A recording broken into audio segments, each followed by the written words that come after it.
I'm delighted to do more video clips for you. Although I must say that I would like you to watch longer pieces. That's why I just put out half-hour pieces that carry my seminar. And I wanted to do them. But then I just want to see that they are being used by a lot of people. That's why we came up with the 100,000 view challenge.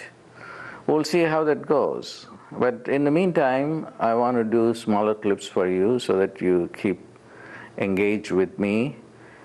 And I'm going to be doing something on Judaism, on Christianity, on Buddhism, and also some clips on Taoism.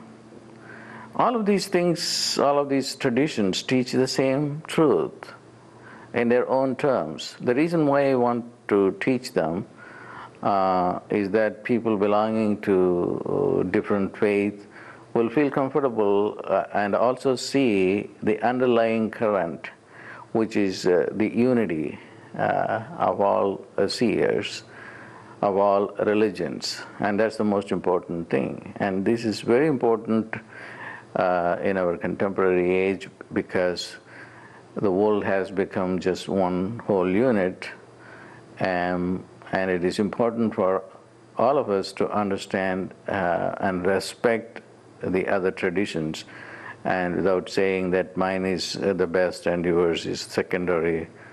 And these are not the right attitude, and that's not the truth either. And one thing that has happened to every tradition down the road, it just got removed away from the original intentions of the teachers. And that's very unfortunate. For instance, the Buddha never believed in a God or in a soul. But the Buddha himself has been turned into a God. And temples came into being, and rituals became part of the Buddhist traditions as well. And this has happened to almost all traditions.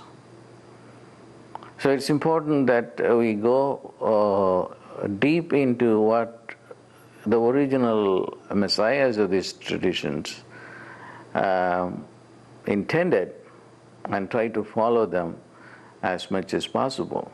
And that will be the purpose of doing these video clips.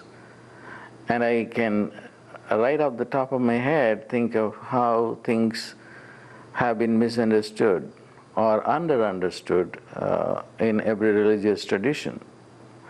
For instance, in Christianity, nobody has understood the Eucharist. What was Christ doing in giving a glass of wine and a piece of bread and saying that this is my blood, this is my flesh? And where did he get the idea, and what is the meaning behind it? And I have talked about it in the second section of the inner transformation video, the first of which has been posted. Because it happened to be on Easter, I made reference to that. Jesus was so upset with the bodily existence. Only when we can transform this bodily existence, then we can go into a different domain of eternal life. The symbol of the blood, which is the wine, and the body, which is the bread, are very important, because that tells you the need to transcend the body. And you should be able to connect this whole idea of the Eucharist with later on what Paul has to say about the body. This corruption, meaning the physical body, will not inherit the kingdom. In the wink of an eye, the body will turn into light. So we have to have a holistic view of or the Christian texts in order to understand what's going on. And this happens in every tradition, as I said. So this will be the subject matter of all clips, whether it pertains to Judaism, Christianity, or Taoism, or Buddhism.